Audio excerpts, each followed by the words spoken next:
Welcome to The Explainer. Today, we're going to break down something called the one candle rule. Now, this is a scalping strategy, and it's all about one thing: simplifying your trading decisions right at the market open. We're talking about getting rid of the guesswork and replacing it with a super clear, repeatable process. So get this. The source material kicks off with a really powerful question. Can a single candle solve like 90% of your trading problems? I mean, what if a strategy was so simple that it just completely cut out all that emotion and inconsistency? That's the big idea we're digging into today. A method that really just boils down to spotting one specific candle. And that's the promise, right? This isn't about your gut feeling or staring at a dozen complicated indicators on your screen. Nope. This is all about a repeatable, mechanical process that you can use every single day, especially in those first, crazy 90 minutes when the market opens. All right, so here's how we're going to break it all down. We'll start with the rule itself, then we'll get into what exactly an order block is. After that, we'll walk through the rules for uptrends and then downtrends. We'll cover entries, stops, and targets, and we'll wrap up with why this whole mechanical thing is such a big deal. All right, Section 1, the one candle rule. So let's lay the foundation. What exactly is this single candle we're supposed to be looking for? Okay, so the entire strategy is built around finding one specific type of candle. It's called an order block. Now, what is that?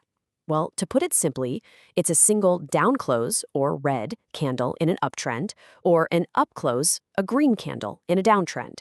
Think of it as a key level, a spot where the market is probably going to react. The thinking behind it is that these candles often mark the last spot where big institutions place their orders right before a major move. That creates this kind of magnetic zone that price just loves to come back and test. Okay, let's move on. To really get this, you have to understand the two key scenarios where these order blocks show up. It all comes down to which way the market is trending. And this is where it gets really simple and honestly kind of elegant. In a bullish scenario, an uptrend, you're looking for those red down close candles to act as support, like a floor for the price. Why? Well, that little red candle represents a quick pause, maybe some profit taking, right before the buyers jumped back in and pushed the price higher. Now, in a bearish scenario, a downtrend, you just flip it.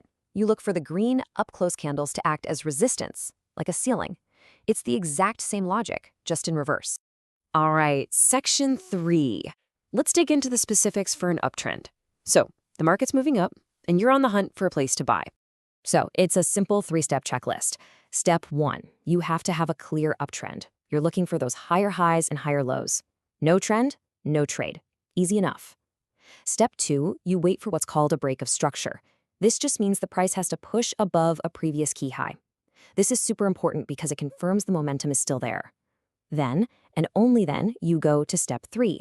You mark the last red candle that printed right before that big breakout. And boom, that's it. That's your order block. That's your zone.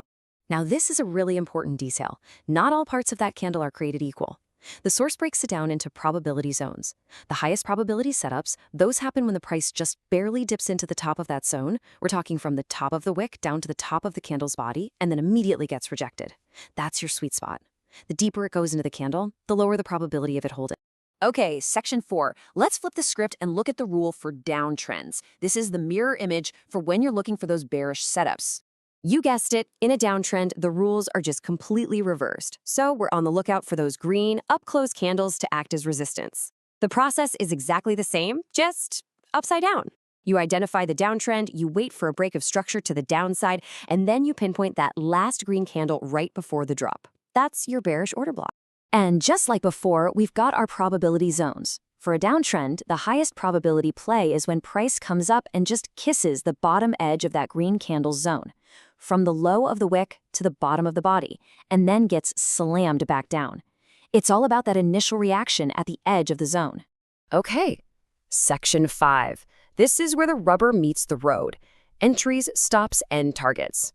You've found your setup, you've marked your zone. Now what? How do you actually get into the trade? So you've got options here. There are basically 3 ways to enter, each with a different risk level. You can be aggressive and just enter the second price touches your zone, higher risk, but you won't miss the move. Or you can be more conservative and wait for the price to pull back to the middle of the order block. Or for the most patient traders, you can wait for a confirmation entry. That means you wait for a strong candle to close back in the direction of the trend before you jump in. But here's the thing, and this is maybe the most important part. You can be flexible with your entry, But your stop loss, that is absolutely non-negotiable.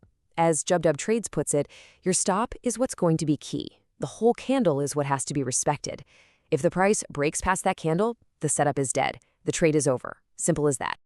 And that right there is the beauty of this system. It tells you exactly where your stop loss goes. There's no guessing. It's always just beyond the invalidation point. So for a bullish setup, your stop goes just below the low of that red candle. For a bearish one, it's just above the high of the green candle. See? All the guesswork is just gone. It's totally mechanical. All right, let's wrap this up with the big why. Section 6, the mechanical advantage. Why does any of this matter? Why is being so rigid and mechanical a good thing?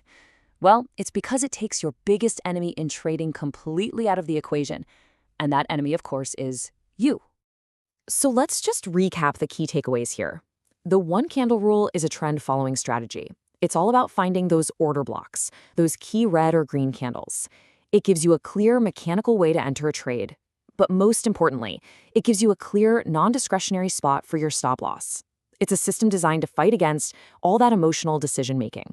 And that brings us to the final and I think most important question. What's the biggest advantage of a purely mechanical system like this? At the end of the day, it's not really about finding the perfect trade.